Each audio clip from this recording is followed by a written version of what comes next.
Demak, bu videoni olishimdan maqsad ko'pchilik shadowing uslubini qanday qilishda qiynalayotgan, asosan o'zimni o'quvchilarim uchun olyapman, lekin qolganlarga ham yordam berishi mumkin degan maqsadda buni kanalga qo'ydim. Demak, qanday qilib shadowingni yodlash mumkin? Demak, 10-mavzuga e'tibor qaratamiz. Making plans, ya'ni plan qilish. Now let's talk about making plans. Are you a person who likes to make plans? Demak, yodlashda juda ham ko'pchilik noto'g'ri uslublardan foydalanayotganligi uchun men eng samarali va bizada har doim intuitivni bo'lgan, doim o'zimizda mavjud bo'lgan ko'nikmani sizga ko'rsatmoqchiman. Bilsangiz, aslida matnimiz bunaqa shaklda emas. Ko'rib turgan shaklda emas, bitta tekst sifatida turibdi. Lekin maslahat beraman, uni iloji boricha kichkina qismlarga bo'lib chiqishingiz, chunk deymiz-ku, chunklarga bo'lib chiqishingiz kerak, bo'laklarga bo'lib chiqishingiz kerak. Xuddi she'r shaklida bo'lsin. Ya'ni yodlanadigan she'r bor-ku, she'r shaklida bo'lishi kerak. Bu yodlash prosesimizni anchayin osonlashtiradi. Demak, bu yuqorida ko'rib turganingiz asosiy matnni mazmuni va pastda men qo'shimcha yana map deymiz, ya'ni xaritachani, ya'ni aynan mavzuni xaritachasini qo'yib chiqaman. Sizlarga ham tavsiya qilaman. Mana shu orqali siz o'tkazib yubormasdan, qiynalmasdan, ketma-ketlikda savollarga javob berishni imkoniyatini qila olasiz. Xuddi she'r esingizda, agar eslay bilsangiz, maktabda paytingizda she'rni qanday yodlagansiz? Masalan, men o'zim eslayman, har bitta deylik qatorni, deylik, kuplet deylik, qatorini birinchi so'zini yodlab olardim va o'sha birinchi so'zini yodlab olganimdan keyin har bitta o'sha qatordagi gaplarni alohida yodlab chiqardim. Keyin o'sha she'rni aytib berayotganimda birinchi so'zi esimga kelardi-da, o'sha birinchi so'zini boshlaganimda qolgani o'z-o'zidan davom etib ketardi. Shu uchun butun tekstni baribir birdaniga yodlay olmaganingiz uchun uni bo'laklarga bo'ling she'r shaklida, yana keyin kupletlarga bo'ling. Kupletlarni keyin alohida birinchi so'zni mana bu yerda sariq bilan belgilab qo'yganman. Yeah, I am, I mean, I definitely, it helps me for social stuff yoki but so'zlari menga har bitta bo'lakchani boshlanishi qanday boshlanishini aytadi va o'shalarga qarab mana pastda yozib qo'yman. Yeah, I am, I mean, definitely it helps for social but degan so'zlarni men o'ziga qarab turib alohida qog'ozcha olib yozib chiqsangiz ham mayli, gapirib berayotganingizda shularga e'tibor berib o'tkazib yubormasdan yoki to'xtab qolmasdan bemalol o'sha qaysi so'z bilan boshlanishini aniqlay olasiz. Demak, yodlash jarayoni qanday ketadi? Birinchi demak, listening ham esingizdan chiqmasligi kerak. Mana bu so'zlarni siz talaffuzini yaxshi bilmasangiz yoki mana bunaqa hayajon tovushlarini qanday aytilayotganiga e'tibor bermasangiz, tabiiy chiqmaydi baribir. Shadowingning maqsadi ham shu.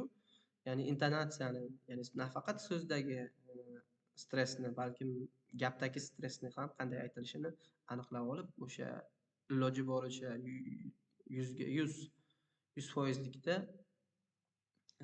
ingliz spikeriga mos, ya'ni o'xshash qilib gapirishingiz kerak bo'ladi.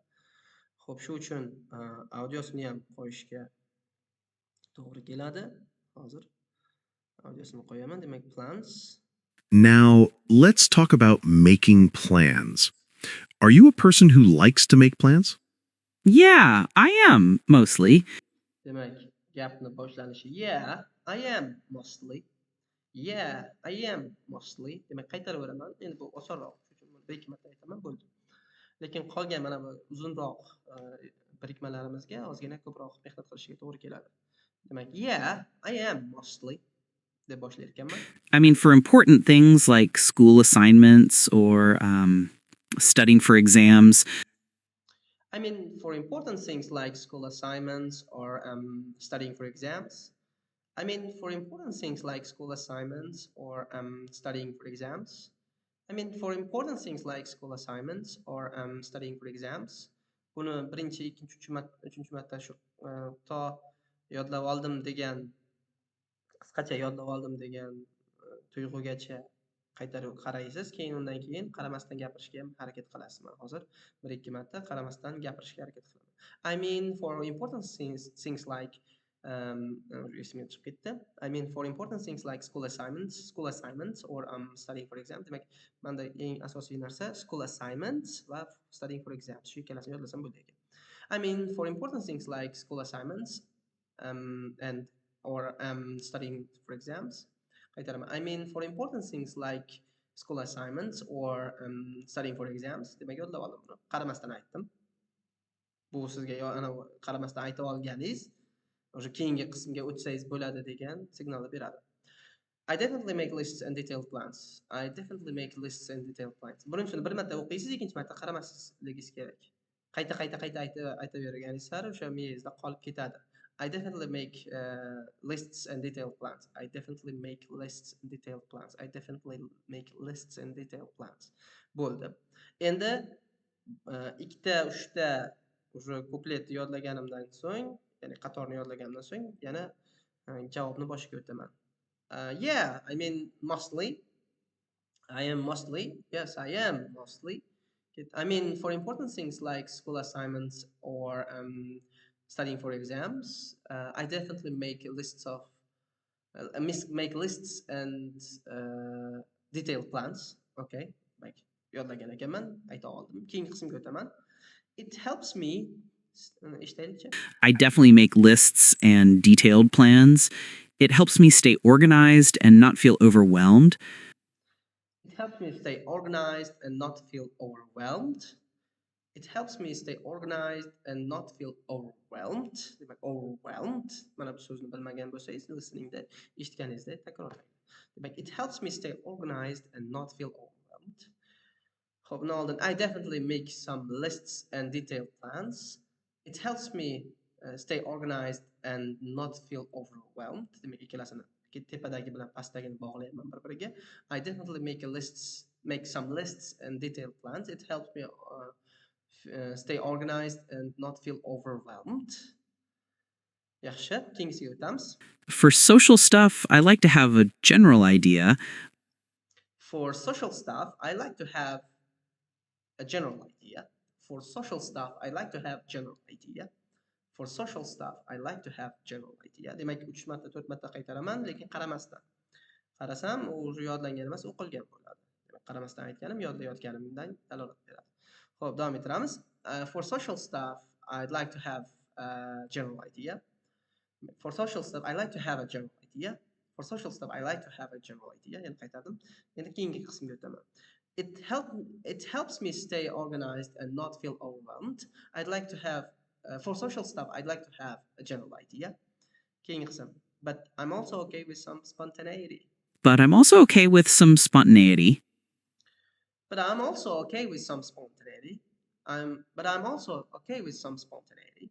Demak, umumiy hammasini aytib oldim. Demak, pastga qarayman. Yeah, I am mostly.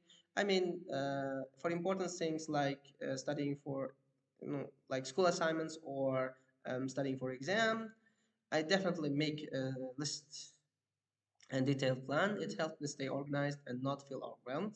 For social stuff, I like to have a general idea, but I'm also okay with some spontaneity. Bir 2-3 marta qaradim, lekin umuman olganda o'sha 80%, 85% ayta oldim. Mana shu narsani yana qaytaraveraman. Demak, qisman yodlab oldim. Endi umumiy holatga o'tdim. Ya'ni butun kupletni yoki endi kuplet deyapman bu yerda. Butun savolga javobni to'liqligicha aytishga harakat qilib ko'rasiz.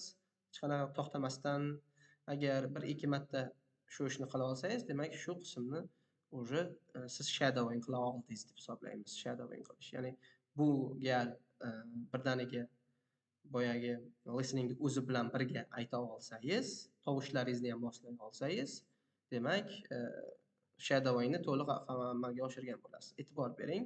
Listeningni o'zini eshitib turib shadowing qilish qiyin. Matnga qaraysiz, tekstga qaraysiz, tekstni alohida yodlab chiqasiz. Men hozir ko'rsatgan uslubda yodlab bo'lganingizdan keyingina siz o'sha yuqorida ko'rsatilgan audioga taqlid qilib birga aytib ko'rishingiz va keyinchalik esa o'sha audioni o'chirib qo'yib ham bemalol aytishingiz mumkin. Lekin e'tibor bering, audio muhim. Sabab Chunki o'sha audiodagina faqat sizga o'sha qanday qilib qaysi qismga va qaysi bo'limga urg'u berish kerakligini, urg'u qayerga tushyapti shu narsani bilishingiz uchun muhim hisoblanadi. E'tiboringiz uchun rahmat.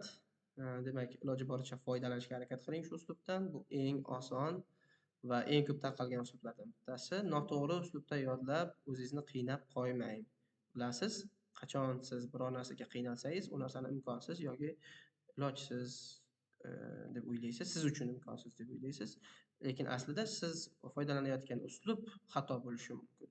Shuning uchun to'g'ri uslubdan foydalaning, yaxshiroq natija ko'rsatish uchun va tezroq natija ko'rsatish uchun. Rahmat kattakon.